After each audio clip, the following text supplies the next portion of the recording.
घर में पैसा नहीं टिकता तो आज ही 10 चीज घर से हटा दो, अमीर बनने से कोई नहीं रोकेगा। 10 वास्तु दोष। वीडियो शुरू करने से पहले कृपया आपसे अनुरोध है, आप श्री कृष्ण के भक्त हैं तो कमेंट बॉक्स में लिख दीजिए जय श्री कृष्णा। वास्तु शास्त्र में दिशा और चीजों का सही जगह पर होने का बड़ा महत्व होता है। बहुत पैसा कमाने के बाद भी अगर आपके घर में धन दौलत की कमी है तो जरूर आप कोई न कोई गलती कर रहे हैं। अगर अचानक आपके दिन बदलने लगे, अच्छे दिन बुरे दिनों में बदल जाएं, तो आप संभल जाएं। आपने कई बार लोगों को यह कहते सुना होगा कि घर में धन नहीं टिकता है, बिना मतलब के खर्चे होते रहते हैं। वहीं घर में हमेशा तनाव भरा माहौल रहता है। ऐसे में लोग अक्सर खुद की किस्मत को दोष देते हैं, मगर वास्तु के अनुसार घर पर मौजूद कुछ चीजों से भी धन हानि व परेशानियों को न्योता देती है। अगर आपके साथ ऐसा होने लगे तो अपने ही घर में रखी चीजों पर ध्यान दें।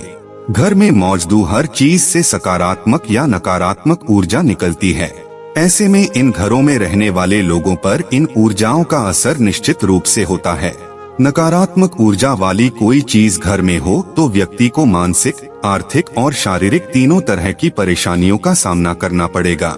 ज्योतिष शास्त्र से लेकर वास्तु शास्त्र में सुख समृद्धि और सकारात्मकता के लिए कई तरह के नियमों के बारे में विस्तार से बताया गया है। कई लोग वास्तु में बहुत विश्वास करते हैं और अपने घर का सारा सामान वास्तु के अनुसार रखते हैं, जिनका पालन करना बेहद जरूरी है। कई बार एक छोटी सी वस्तु से ही व्यक्ति का भाग्य रुका रह जाता है या उसको किसी प्रकार की विपत्ति का सामना करना पड़ता है। याद रखें, निर्जीव वस्तु में अपनी एक ऊर्जा होती है। वास्तु शास्त्र में घर से जुड़ी कई चीजों के बारे में विस्तार से बताया गया है, जिसे अपनाने से घर में सुख शांति, खुशी और सकारात्मकता आती है।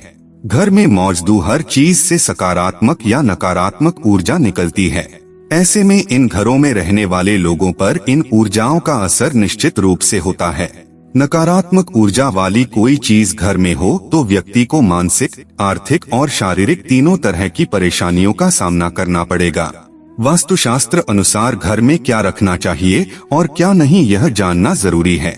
वस्तुएं घर में नहीं रखना चाहिए जिससे घर में नकारात्मक ऊर्जा का विकास होता है और जीवन दुखमयी बन जाता है। पहले हम उन वस्तुओं के बारे में बताएंगे जिनके बारे में आप नहीं जानते हैं।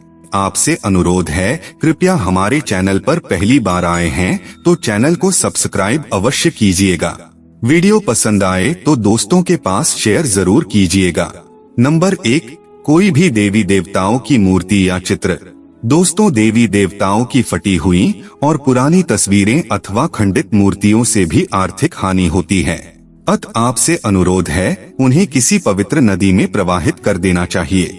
इसके अलावा देवी देवताओं के चित्रों से घर को नहीं सजाना चाहिए। कुछ लोग ढेर सारी मूर्तियां इकट्ठी कर लेते हैं, जो कि वास्तु दोष निर्मित करते हैं। उनके चित्र या मूर्ति की संख्या और स्थान निश्चित होते हैं। इसके अलावा कुछ लोग आजकल भगवान के ऐसे चित्र लगा लेते हैं जो कि परंपरागत नहीं हैं, जैसे चिलम पीते शिवजी या विकराल रूप के भैरव। नंबर 2, वास्तु के शास्त्र के अनुसार अपने घर या ऑफिस में सांप, गधे, उल्लू, सुअर, बाज, चमगादड़, गिद्ध, कबूतर, कौआ जैसे पक्षियों और जानवरों की तस्वीरें कदापि न लगाएं। ये आपके परिवेश में हिंसात्मक दृष्टिकोण को बढ़ावा देते हैं। गिफ्ट के तौर पर रुमाल। किसी से गिफ्ट के तौर पर रुमाल लेना या किसी का रुमाल यूज करना आपके लिए घाटे का सौदा हो सकता है। वास्तु शास्त्र में किसी से फ्री में रुमाल लेने के लिए मना किया गया है। ऐसा करने से आपका संबंधित व्यक्ति से झगड़ा हो सकता है और रिश्ते में खटास आ सकती है। नंबर 3, अगर आप पर्स रखने के शौकीन हैं तो जानिए वास्तु नियम। पर्स या तिजोरी में धार्मिक और पवित्र वस्तुएं रखें जिनसे सकारात्मक ऊर्जा का संचार होता है। वास्तु शास्त्र के अनुसार कभी भी फटा हुआ पर्स और टूटी हुई तिजोरी नहीं रखनी चाहिए। जेब में भी कभी भी फैले हुए पैसे न रखें। नंबर 4, टूटी फूटी चीजों का वास्तु समझाते हैं। टूटे फूटे बर्तन, दर्पण, इलेक्ट्रॉनिक सामान, तस्वीर, दीपक, पलंग, घड़ी, झाड़ू, मग, फर्नीचर, चाहे कोई भी टूटे फूटे सामान हो, घर में नहीं रखना चाहिए। इससे घर में नकारात्मक ऊर्जा का निर्माण होता है और सकारात्मक ऊर्जा घर से निकल जाती है और व्यक्ति मानसिक परेशानियां झेलता है। घर में कोई भी टूटा हुआ सामान है तो उसे मरम्मत करवा ले, अन्यथा उसे घर से बाहर फेंक दे। ऐसी वस्तुएं नकारात्मक ऊर्जा पैदा करती हैं। नंबर 5, पूजा के कलश खाली रखने में भी लगता है वास्तु दोष। पूजा घर में रखे कलश को कभी खाली नहीं रखना चाहिए। हम आपको बता दें कि पूजा कलश में ब्रह्मा, विष्णु और महेश का वास होता है। पूजा कलश का संबंध व्यक्ति के जीवन से है, इसलिए पूजा कलश को कभी खाली न रखें। कलश में गंगाजल जरूर भर कर रखें। इससे घर में सुख समृद्धि आती है और उन्नति प्रगति के सभी रास्ते खुल सकते हैं। नंबर 6, सजावटी वस्तुएं या कलाकृतियां। कुछ लोग घर को कलात्मक लुक देने के लिए नकली या कांटेदार पौधे लगा लेते हैं। वास्तु शास्त्र के अनुसार घर में कांटेदार पेड़ पौधे न लगाएं। इससे पारिवारिक संबंधों में भी कांटों की सी चुभन पैदा होने लगती है, जिसे घर के सभी सदस्यों का मति भ्रष्ट हो जाता है। कई लोग पुरानी या फालतू चीजों से भी अपना घर सजाते हैं, जो कि ऐसा करना अच्छा नहीं माना जाता है, जो कि गलत है। ऐसी वस्तुएं घर में नकारात्मक ऊर्जा को बढ़ावा देती हैं। वास्तु के अनुसार जब घर में नकारात्मक ऊर्जा में बढ़ोतरी होती है, इसके साथ ही स्वास्थ्य संबंधी समस्याएं भी हो सकती हैं। यदि कलाकृतियों के नाम पर कुछ ऐसी वस्तुएं या पेंटिंग हैं जिसमें सूखे हुए पेड़ पौधे हो या मानवरहित उजाड़ शहर हो, बिखरा हुआ घर हो, जो मानी तो जाती हैं कलात्मक, लेकिन वास्तुशास्त्र अनुसार ये सभी नकारात्मक ऊर्जा पैदा करती हैं। नंबर 7, हानिकारक वस्तुएं। मित्रों, घर में ऐसी कई हानिकारक वस्तुएं होती है जिसके घर में रखेंते हैं तो घर का वातावरण विषैला बन जाता है। यह स्थूल रूप से दिखाई नहीं देता, लेकिन हवा का गुण धर्म इससे बदल जाता है। ऐसे कई वस्तुएं हैं जो हमारे घर में आसपास रहती है, जैसे यहाँ वहाँ घर में बिखरी ढेर सारी दवाइयाँ और टॉयलेट क्लीनर, सोप, फिनॉयल, जहरीले रसायन, कीटनाशक और भी मच्छर मारने की दवा। सभी तरह की हानिकारक वस्तुओं के लिए एक स्थान नियुक्त होना चाहिए, और वह भी ऐसा जहाँ वे सुरक्षित रखी हों। ऐसी वस्तुओं के लिए अलग से लकड़ी या लोहे का एक बॉक्स बनवाएं और उसमें रखें, जो किचन और बच्चे और बेडरूम से दूर हो। वास्तु दोष मिटाने के लिए कर्पूर रखें। यदि घर के किसी स्थान पर वास्तु दोष निर्मित हो रहा है तो वहां एक कर्पूर की 2 टिकियां रख दें। जब वह टिकियां गलकर समाप्त हो जाए तब दूसरी 2 टिकियां रख दें। इस तरह बदलते रहेंगे तो वास्तु दोष निर्मित नहीं होगा।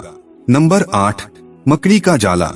दोस्तों, घर में बनने वाले मकड़ी के जाले तुरंत हटा दें। इनसे आपके अच्छे दिन बुरे दिनों में बदल सकते हैं।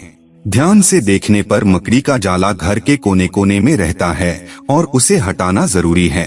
कुछ लोग उनको हटाने से डरते हैं क्योंकि इससे किसी के घर को तोड़ने का आभास होता है, लेकिन इसे तोड़ना जरूरी है क्योंकि मकड़ी जाला रहने के लिए नहीं, शिकारी को फंसाने के लिए बनाती है। अत माना जाता है कि यह जाला होना तो अनुचित ही है। माचिस अग्नि का प्रतीक है। ऐसे में किसी से माचिस लेना मतलब घर में अशांति फैलाना है। फ्री में माचिस लेने से घर के सदस्यों के मन में क्रोध पैदा होती है, वह अशांति का माहौल बना रहता है। नंबर 9, पत्थर, नग। दोस्तों, आपने देखा होगा कि कई लोग अपने घर में अनावश्यक पत्थर, नग, अंगूठी, ताबिज या अन्य इसी तरह के सामान घर में कहीं रखकर भूल जाते हैं या छोड़ते हैं। यह मालूम नहीं रहता है कि कौन सा पत्थर या नग फायदा पहुंचा रहा है और कौन सा पत्थर और नग नुकसान पहुंचा रहा है। इसलिए इस तरह के सामान को घर से बाहर निकाल दें। मित्रों, वास्तुशास्त्र के अनुसार एक छोटा सा पत्थर भी आपके भाग्य को दुर्भाग्य में बदलने की क्षमता रखा है। यदि यह घर में रखा है तो इसकी ऊर्जा धीरे धीरे आपके घर के वातावरण को बदल कर रख देगी। नंबर 10, सोफा, कुर्सी और टेबल। मित्रों, आपके घर में टूटी हुई चेयर या टेबल पड़ी है तो उसे तुरंत घर से हटा दें या उसे मरम्मत करवा दें। ये आपके पैसों और तरक्की को रोक देती है। सोफा, कुर्सी या टेबल कैसी हो इसका भी वास्तु होता है।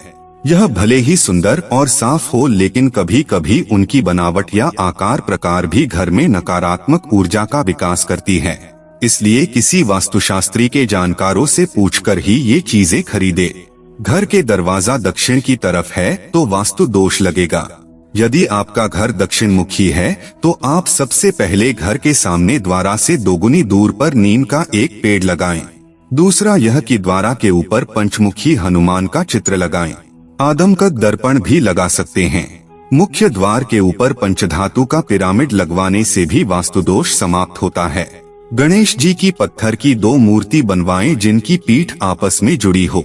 इस जुड़ी गणेश प्रतिमा को मुख्य द्वार के बीचों बीच चौखट पर फिक्स कर दें, ताकि एक गणेश जी अंदर को देखें और एक बाहर को।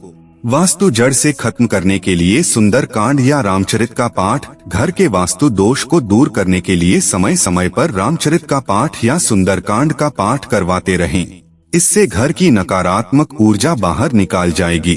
तेल यूं तो शनि देव के प्रकोप से बचने व उनकी कृपा पाने के लिए उन्हें तेल चढ़ाया जाता है, लेकिन किसी से मुफ्त में तेल लेना आपको बहुत भारी पड़ सकता है। ऐसा करने से आपको आर्थिक तंगी का सामना करना पड़ सकता है। काला तिल भूलकर भी किसी से मुफ्त में या दान में किसी से काला तिल नहीं लेना चाहिए। काले तिल का सीधा संबंध राहु केतु और शनि से माना जाता है। ऐसे में काला तिल मुफ्त में लेने से आपको बड़ी मुसीबतों का सामना करना पड़ सकता है। सुई भूलकर भी फ्री में किसी से सुई ना लें। ऐसा करना आपके वैवाहिक जीवन में कलेश पैदा कर सकता है, रिश्तों में खटास पैदा करता है, प्रेम संबंधों में बुरा असर पड़ता है। लोहा किसी से फ्री में लोहा लेना मतलब खुद मुसीबतों को आमंत्रण देने के बराबर है। लोहे का भी संबंध शनि देव से है। ऐसे में किसी से फ्री में किसी से लोहा लेने से घर में गरीबी व दरिद्रता आती है। किसी के घर से नमक लाने से क्या होगा? नमक घर में जब अचानक से नमक खत्म होने पर हम पड़ोसी से फ्री में थोड़ी मांग लेते हैं, लेकिन ये गलती कभी मत करिएगा। नमक का सीधा संबंध शनि से होता है। ऐसे में अगर आप किसी से मुफ्त में नमक लेते हैं तो आर्थिक तंगी आपको घेर लेगी, स्वास्थ्य पर बुरा असर पड़ेगा और पर कर्ज भी बढ़ता जाएगा।